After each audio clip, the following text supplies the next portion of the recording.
And here's the 15 seconds where I'm live, but I'm not sure if I'm live, so I'm just talking to myself, waiting for everything to load.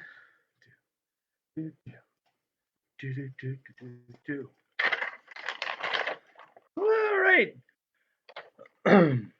Hello! Greetings, good evening, happy Wednesday. I'm here to welcome you to another episode of GCTV, live from my kitchen. As always, I'm going to do the ask. If you enjoy what you've seen here tonight, or on past episodes, or in future episodes, please consider donating or buying gift cards from at garfieldcenter.org/donate/. Yeah. Okay. Okay, let me try that again because apparently I couldn't be heard. We ask if you enjoy what you're seeing here tonight, if you enjoy what you've seen in past episodes, we ask you to please consider donating to garfieldcenter.org/donate/. I don't know if the second slash is important or not, but it's on the paper, so I say it to you. All right, so tonight we have a wholly new kind of presentation for us here. We have an original work from Rich Pauli, who is a member of our Live Playwright Society. This is going to be a Reader's Theater production, but I have Steve Arnold, our new executive director, here to tell us more about it.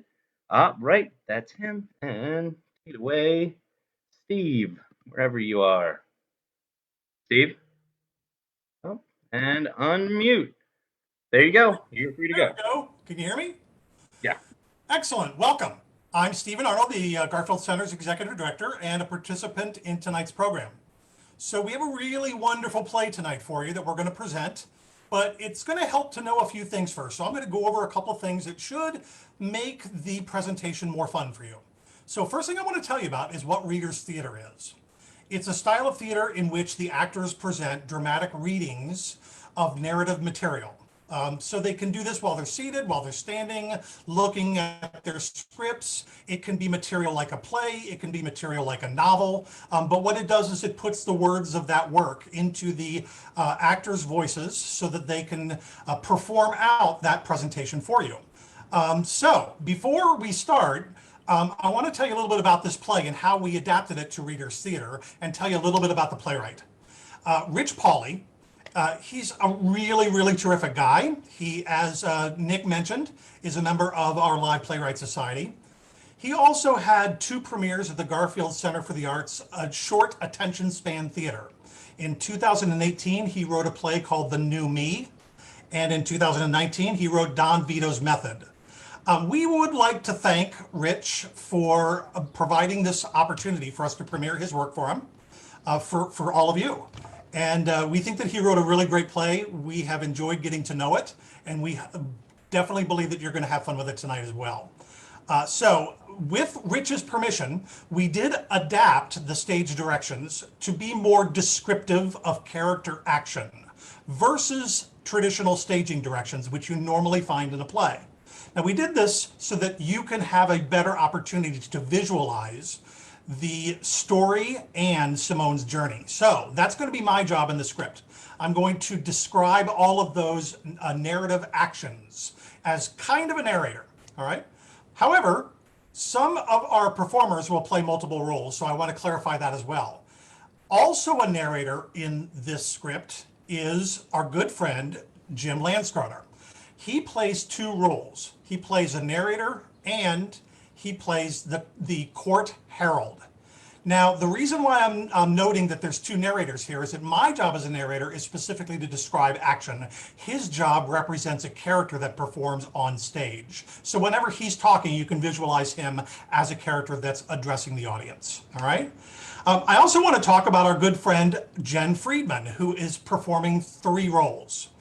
But the action narration that you'll be given and visual markers that she's going to be using will help you know which character she is playing at any given moment in the show. So that's going to probably help you out quite a bit understanding what you're going to see tonight. Follow the story. I think you're going to have a really great time. And without further delay, we're going to bring everybody live onto the performance here so that we can present Rich Pauli's How Simone Found Happiness.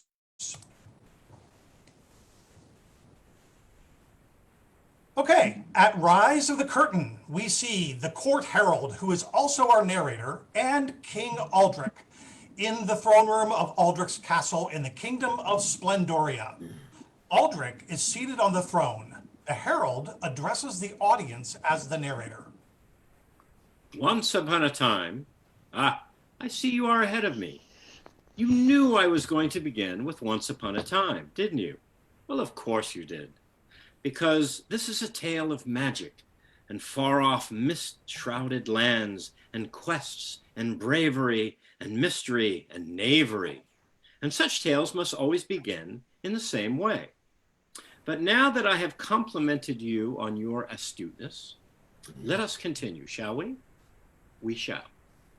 So, once upon a time, there was a great king called Aldrich. Oh, and I have the honor of being that king. King Aldrich ruled over a glorious realm known as Splendoria. That is indeed my kingdom, as it was my father's kingdom, and before me, my father and his father's kingdom before him, and so on and so forth in memoriam. King Aldrich had been blessed with 3 daughters. The eldest, Mona, had been a rough and tumble sort of child from infancy, loving wrestling and running and sword fighting and hunting and adventures of all sorts. Sitting quietly was not one of her talents, nor, in truth, could one describe her as overly reflective. The herald leaves off his narrator role and assumes his herald role to announce Mona's entrance as she enters.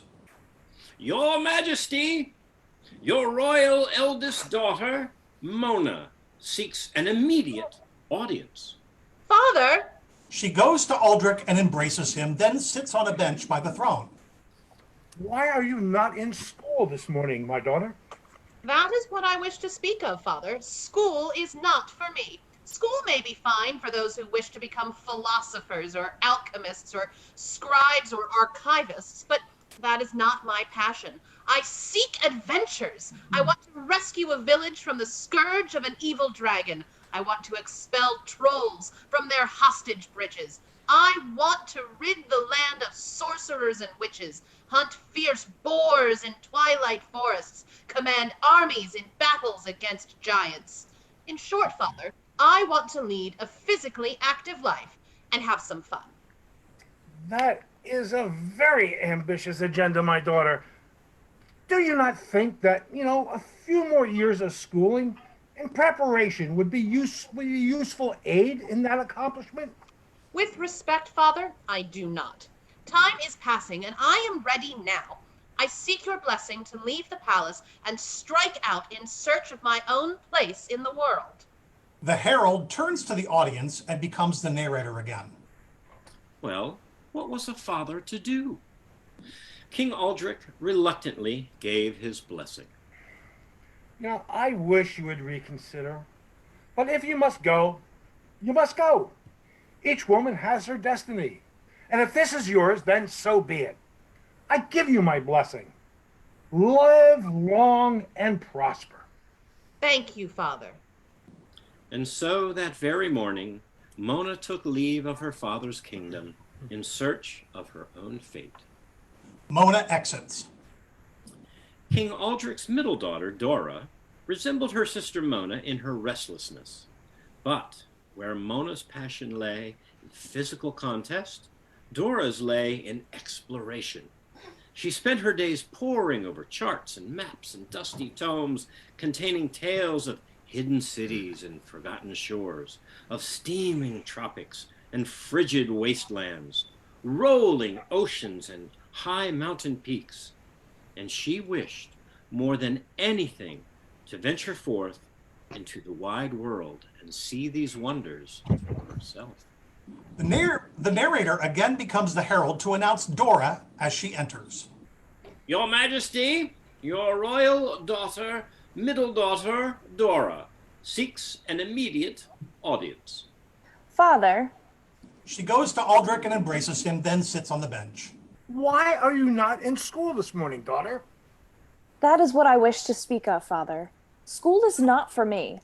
School may be fine for those who wish to spend their days within the four walls of their snug little cottages, within the confines of their snug little villages, within the borders of their snug little kingdoms, and remain content to have their knowledge of the world come to them second-hand. But I wish to see the world, Father. I want to travel to exotic lands. I want to discover things no one has ever discovered. I want to behold wonders. In short, I have itchy feet and I gotta ramble. That is a very ambitious agenda, my daughter.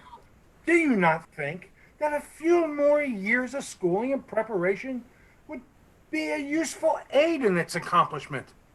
With respect, Father, I do not. Time is passing and I am ready now. I seek your blessing to leave the palace and strike out in search of my own place in the world. The herald becomes the narrator again. Well, what was a father to do? King Aldrich reluctantly gave his blessing. I wish you would reconsider. But if you must go, you must go. I mean, each woman has her destiny. And if this is yours, then so be it. I give you my blessing. Live long and prosper. Thank you, Father. And so that very morning, Dora took leave of her father's kingdom in search of her fate. Dora exits. King Aldrich's youngest daughter, Simone, was as unlike her older sisters as a sister could be. Where they were loud and boisterous, she was quiet and contemplative. Where they were concerned with outer worlds, she was concerned with inner worlds. Her passions were art and music, poetry, theater, philosophy, and all things relating to the life of the mind. Where her sisters chafed at the discipline of schooling, she embraced it. These were qualities Simone had inherited from her mother, the queen, who, sadly, had died giving birth to her, an event that clouded her otherwise sunny days with a thick and persistent gray fog of guilt. The king loved his youngest daughter dearly, in part because each time he saw the girl, he perceived in her features and in her nature the image of his beloved wife. This brought him joy, but also deep sadness that made it painful to men to spend too much time with his youngest daughter. And so they were not as close as they each secretly wished they could be. The narrator yet again becomes the herald to announce Simone's arrival. She enters during the announcement. Your Majesty, your youngest royal daughter, Simone, seeks an immediate audience. Father! She goes to Aldrich and embraces him, then sits on the bench. Why are you not in school this morning, daughter? It's very likely of you to miss a class. Yes, Father, that is so. But I have grown worried about Mona and Dora. The seasons have turned many times since my dear sisters struck out on their own to seek their fortunes in the wide world. And not once have we had word from them or of them. It is time someone set out to discover whether they have fared ill or well. You are a loyal and caring sister. Perhaps it is indeed time to seek news of Mona and Dora. I shall send an entourage. With respect, Father, these are my sisters, and I wish to undertake this task of finding them myself. Oh, Simone, that is a noble impulse. But you are hardly equipped. I have a strong heart and a sound mind, Father, and I'm determined that only I shall undertake this journey. Brave You words, will my not daughter. agree. I will go anyway. Brave words, my daughter. Very brave indeed, but somewhat insolent. The herald becomes the narrator once again. Well, what was a father to do? King Aldrich reluctantly gave his blessing. I really wish you would reconsider.